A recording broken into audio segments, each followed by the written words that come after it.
આજે પણ વાદળા જામી ગયા છે, આપ જોઈ શકો છો. લીંબુડી પણ ઘેઘૂર થઈ ગઈ છે તુલસી માતા. અને આજ તો પાત્રાની રેસીપી બનાવવાની છે. આમાંથી પાત્રાના પાંદડા લઈ લેવાના છે. સરસ મજાના પાત્રાની રેસીપી આજ બનાવવાની છે.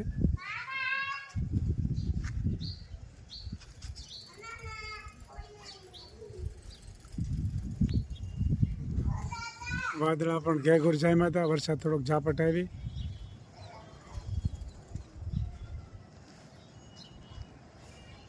ધીમે ધીમે હવે ચોમાસું નજીક આવી ગયું છે. થોડા સમયમાં વરસાદ થઈ જાય એવું લાગે છે. જોઈ શકો છો મોટી સંખ્યામાં પરેવા આવી ગયા છે.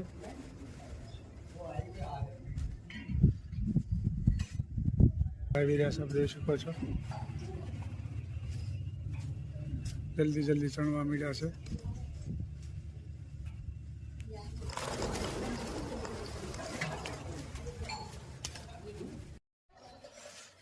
પાત્રા કી રેસીપી નવી લે આ તો નવો ધડાકો છે. જો તાજા પાત્રા, તાજા પાત્રા ઘરકા સરસ મજાના આજ પાત્રાની રેસીપી વધી રહી છે.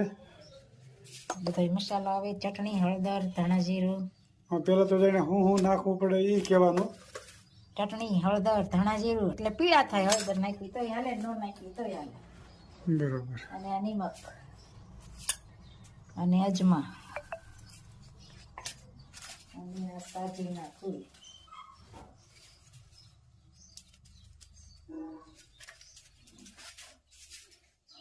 અને આ લીંબુ.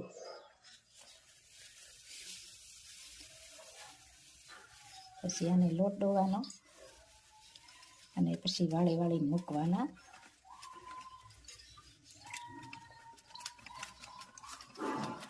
મસ્ત મજાના સરસ મજાના પાત્રા બની રહ્યા છે ભાઈ.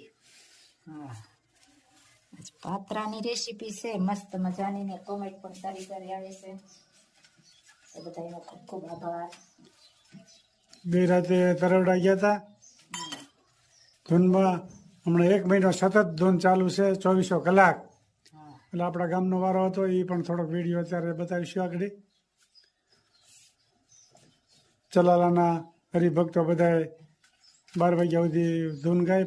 પછી બીજાનો વારો હોય. 24 કલાક બંધ નથી રહેતું. અને એટલા બધા વિદ્યાર્થી એક ધારા બધા સભામાં બેઠા હતા, જવું પડે. બાકી એમ થાય કે નહીં, વાહ ગુરુકુળ એટલે ખલાસ એમ. તરવડાની ગુરુકુળ અમારે નજીક થાય, 10-12 કિલોમીટર જેવું. એટલે અમે અવારનવાર તરવડા જતા હોય. લોટ ડોવાઈને તૈયાર થઈ ગયો. હવે આને વાળી વાળી મૂકવાના, લોટ લગાવવાનો. પાંદડાને લોટ લગાડી દેવાનો. પછી પાન ખાતા હોય એવું બનાવી દેવાનું ને. આપણે જો રેસીપી તૈયાર થઈ રહી. ડબલ પાંદડા 3-4 રાખવાના ને કરે. હા, 3-4 નાના મોટા છે હોય એટલે પડ થઈ જાય કોબીન જેવા. કોબીની જેવું પડ કોબીની જેવું પડ થઈ જાય. ને આમાં પાણી ઉકળી રહ્યું છે પણ એટલે આ રીતે બફાઈ જ ને, આ બાફાના જ હોય ને. આને બાફીને પછી વઘાર કરવાનો. તલ નાખી સરસ મજાનું ભાઈ પાત્રાની રેસીપી ચાલી રહી છે, આપ જોઈ શકો છો. બધી બહેનો કોમેન્ટ કરજો. ખૂબ સરસ મજાની કોમેન્ટ કરી રહ્યા છે બધી બહેનો. બધી બહેનોનો ખૂબ ખૂબ આભાર. અને આ લોટ થોડો ઢીલો રાખવાનો એટલે આપણે વાળીએ ને એટલે બધી આમ લગાવાઈ જાય. આ રીતે વચ્ચે જ ખાલી લગાવી તો હાલે. એટલે આમ વાળતું જવાનું ને દબાવતું જવાનું. સરસ મજાની પાત્રાની બની રહ્યા છે. સારી બાજુ લગાવાઈ જાય. જો આમ ખોટો જાય શેષ ઘાટો લગાવવાનો એટલે ઠેઠ સુધી પહોંચી જાય. મસ્ત મજાના પાત્રા બનશે આજ ભાઈ. અને વઘાર પણ બતાવશું તલમાં. આવી રીતે ખડકી દેવાનું, કટિંગ પછી કરવાનું. આ રીતે બફાઈ જાય પછી કટિંગ કરવાનું. બરોબર. મસ્ત મજાના આજ તો પાત્રા બનવાના છે. પાંદડા મોટા બહુ છે. પાંદડા ઉઠી ગયા હમણાં.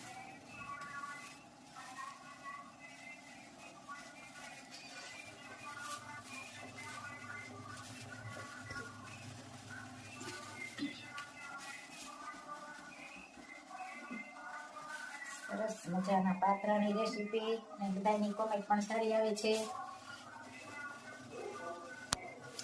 મજાનું કટિંગ. પાત્રા બફાઈ ગયા છે. કટિંગ કામ. વાહ, સરસ મજાના પાત્રા બની ગયા, આપ જોઈ શકો છો.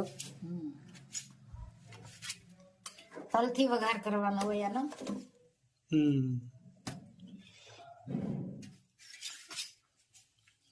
હવે આમાં શું નાખવાનું પાછું? હવે આમાં જીરું ને તલ બરોબર, એથી વઘારવા પડે. લીમડું વઘારવાના. લીમડો સરસ મજાના પાતરા તૈયાર થઈ ગયા છે. ધોવાડા કાઢે છે પાતરા તો. ગરમા ગરમ ગરમ હોય એટલે ધોવાડા કાઢે ને. હવે આમાં વઘારવા પડશે. તેલ મુકાઈ ગયું છે અને કટિંગ ચાલુ છે. પતરા વઘારવાનું ચાલુ. સરસ મજાના પાતરા વઘારે ચાલુ થઈ ગયો છે, આપ જોઈ શકો છો. જીરું અને સફેદ તલ તલકી ચટડાટી.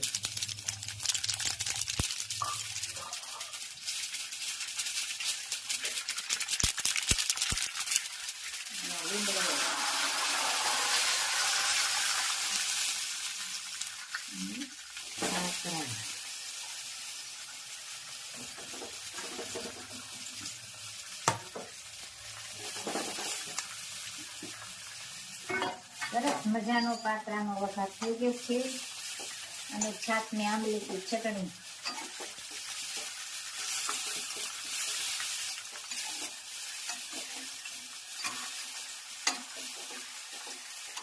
તલવાળા મસ્ત મજાનો વઘાર.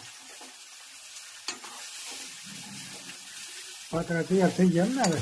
પાતરા તૈયાર. ખાવા બેહો એટલી જ વાર. તો બેસી જવું જોઈએ ખાવા. ગરમા ગરમ.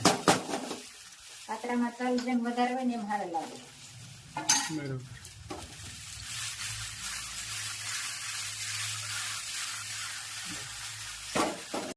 લેખ લખ્યા નવ જાય વદેતાના.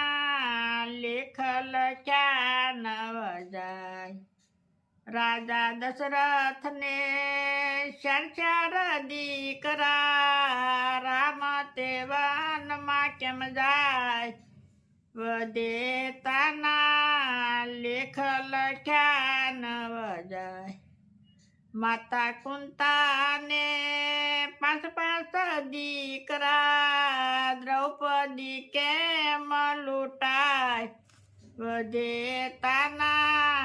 લેખ લખ્યા નવ જાય.